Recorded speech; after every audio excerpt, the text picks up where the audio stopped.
একটি ছোট্ট গ্রামে বাস করত টুনি আর তার মেয়ে মিনু। একদিন মিনু পিঠে খাওয়ার জন্য খুব বায়না করে টুনির কাছে।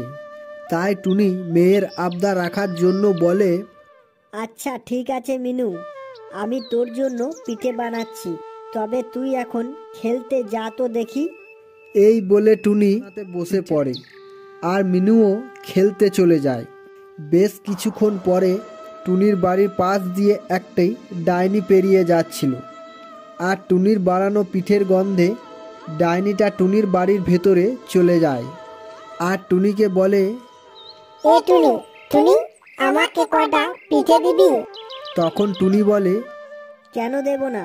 এই বলে বেশ কয়েকটা পিঠে টুনি ডাইনিটিকে দিয়ে দেয়।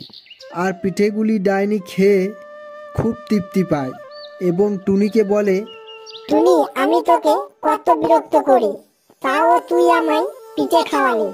তুই কত ভালো রে।